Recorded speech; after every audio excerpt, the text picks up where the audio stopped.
Suppose that we have a population of size 2000. The mean value is 33.056, and the population standard deviation is 2.552. I have selected 250 samples, and the size of the sample is determined by the slider here. So right now I have 250 samples, each of size 3, and I can select any one of those and take a look at both the sample mean and the sample standard deviation. So right now, for example, the first sample has a mean of 32.979, not far off from our population mean, but the sample standard deviation is 3.138. When I go to the next sample, see, I have both of those things change a little bit. What you'll notice in particular is that there's a lot of variability in the sample standard deviation. We've gone now as high as 5.1, 1.28, 0.7. And what that means is that when we construct the sampling distribution using that sample mean, we get a lot more variability than if we were constructing it using the population standard deviation rather than the sample standard deviation. So because we don't know the population standard deviation in most cases and have to rely on the sample standard deviation, that introduces an extra element of variability.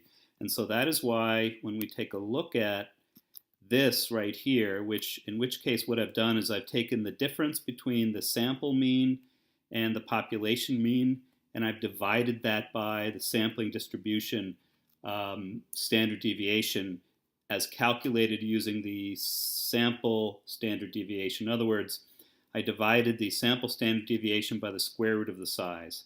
And you can see I get two curves here. One is the T, which is the lower one with the larger tails, and the other is the Z, which is narrower and has less in the tails. So right now you can see that we have this shows all the sample Z-scores, we could call them. And you see it goes out pretty far in terms of how many standard deviations from the population mean we get. And the reason for that is because the sample size is very small. If we were to use the population standard deviation, even though the size is small, we would get this, which looks a little more normal, and it doesn't have as much in the tails. What happens, though, as we increase the sample size is you can see that the tails start to pull in and there's less area out in those tails. And so the distribution approaches the normal distribution more and more closely as we increase the size of the sample. You'll also notice that once we have a larger sample, let's say 180, we will have, or let's say 184, as we change the samples now, you'll see less variation in the sample standard deviation. So that means we're going to get less variability when we do any of our calculations, such as confidence interval or significance testing. Now right here we see this is the actual distribution of all of the sample means. As you can see, they're in a pretty narrow range. And let's make the sample size a little smaller so we can see it a little more clearly. And we're going to set the confidence interval to 0.95. And this blue square shows sort of where that confidence interval is.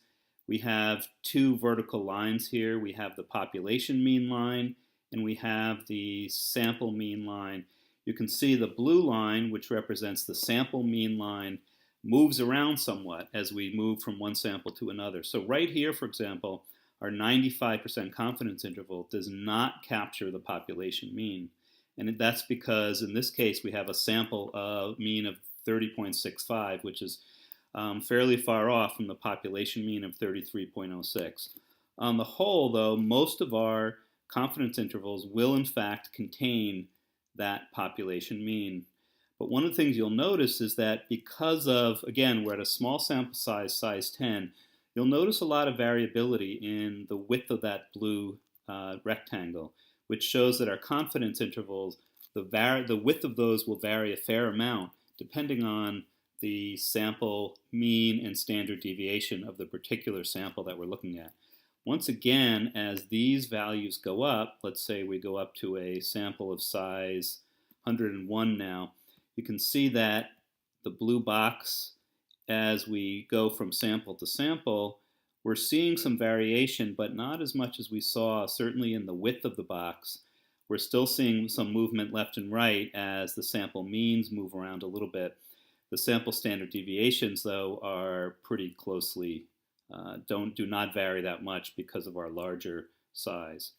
So the bottom line here is that when we're sampling, the larger the sample we can take, two things happen. The less of an error we're going to get because the sample standard deviation is not going to vary as much from the population standard deviation as much as when the sample size is small.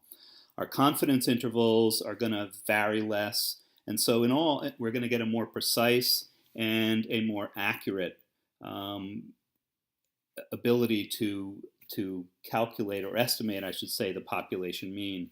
And again, that all has to do with the sample size. Confidence interval, as you can see, as we change that, we can narrow what we can say about the population mean. So at 0.5 level of confidence, we're saying we now can say with a fair amount of precision what the population mean would be, but we cannot say that with much confidence. We only have 50% confidence that in fact the mean does fall within the higher and lower values represented by the blue box. Again, as the confidence level increases, now we can say, well, now we're 95% certain that somewhere in between the lower value along the x-axis here on this blue box and the higher value, we can find our true population mean.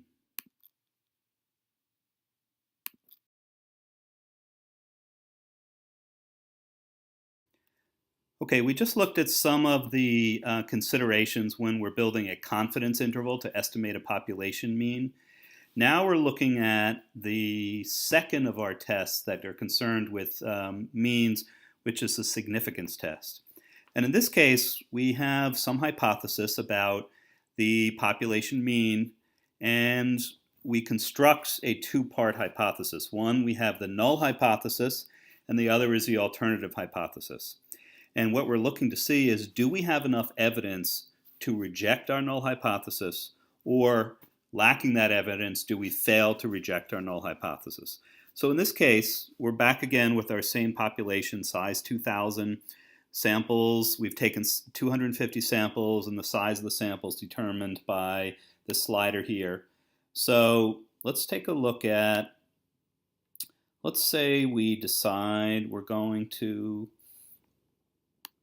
set our null hypothesis is that the population mean is 34.5.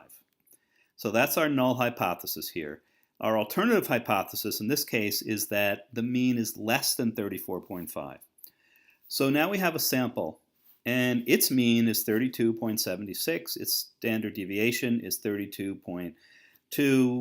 The sample size is 12, so we're just going to go ahead and assume that it's roughly normal, and I looked at it, it doesn't, you can't see it here, but it doesn't show any significant skew or outliers. And so what we can see here is that if we take the difference between the population, the null hypothesis mean and the sample mean, and we divide that by the sampling distribution standard deviation, we basically get a measure of how far apart these two are in z-scores. Now, in this case, we have our sample mean is below our null hypothesis mean, so we're down here at a negative set of standard deviations away from the mean. Now remember, we're using our t distribution here, and again, the reason for that is because we're creating our sampling distribution using not the population standard deviation, but the sample standard deviation. And as we saw previously, that number can vary quite a bit, especially when the size of the sample is small. So that introduces another source of error. And so one of the ways that we take that into account is we use the t rather than the z distribution because that will more accurately allow us to build confidence intervals and conduct accurate significance tests. So what these numbers mean is that of all of our samples of size 12, only 2.9% of them will have a sample mean as low as 32.76 or lower. And so, presuming we'd set an initial alpha level of significance of 0.05 or 5%, we're saying that because this number, this p-value as we call it, is below 0.05, then we're going to reject our null hypothesis that the population mean is 34.5, and instead we're going to accept the alternative hypothesis that the mean is less than 34.5. And the reason that we're doing that is because it is so unlikely that we would get a sample mean of 32.76 or lower that we say, okay, that's evidence for us that the null hypothesis must be false. And again, it's because this number, this 2.9%, is lower than our 5% alpha level that we set at the outset. And what this says is that only 2.9% of all the samples of size 12 will have a mean this low or lower.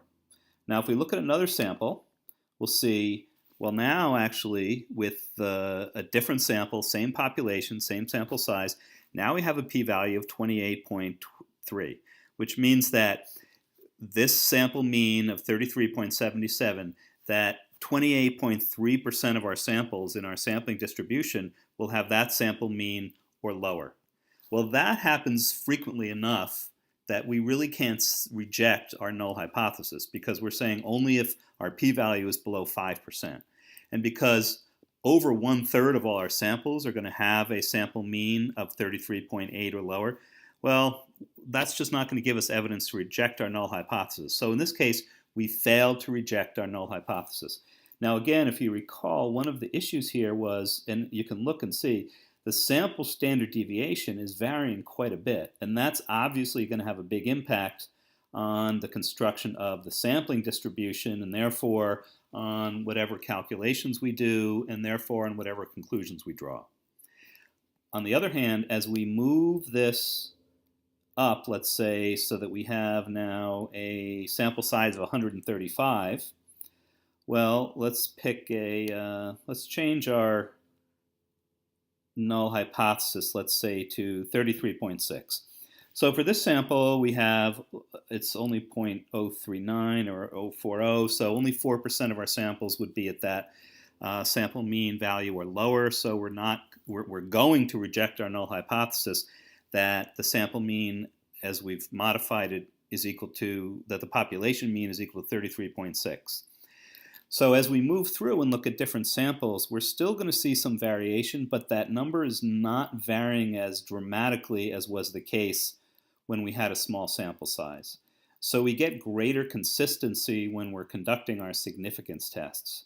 And that's all a good thing. The only reason that we wouldn't want to take sort of even a larger sample would be, are we up against our 10% limit, or just the cost of it? So we would want to take as large a sample as we could, assuming that we can pay for it. Because as you can see, we're just going to get a lot less variation in the sample standard deviation and in the sample mean, and therefore our sampling distribution, which is what we use to make all our calculations, is also going to vary less. Now in this case, our null hypothesis was that the population mean was less than 33.6, and we had enough evidence to reject the, that was our alternative hypothesis. We had enough evidence in this case to reject our null hypothesis because we have a p-value of 0.02833. Well, suppose our hypothesis had not been that, or the alternative had not been that it was less than but greater than. Well, now because the probability of getting a sample mean of 33.15 or higher, given a population mean of 33.6, well, that has a 97.2% chance of occurring. So that clearly lacks the evidence for us to reject the null hypothesis, because 97.6% of our samples are going to fall into that category of having a value of 33.15 or larger. Again, assuming the null hypothesis of a population mean of 33.6. And that was just 1 minus the value that we had when we had our alternative set to less than 33.6. The third possibility is, well, what if we're saying not that it's less than or greater than, but just not equal to 33.6? Well, now what we're looking for is how many of our samples are as far away from our null hypothesis mean of 33.6 as our sample mean of 33.15. Well, on the low side, we have 2.8% of all our sample means are going to be below 33.15. But we're also going to have another 2.8% on the upper tail where the values are as far away from the null hypothesis mean as we are down here, but on the other side. And that gives us another 2.8% of values. So altogether, adding these two together, 5.6% of our samples would be that far from the null hypothesis mean or farther. And because that's not lower than our 0.05, in this case, we would fail to reject the null hypothesis.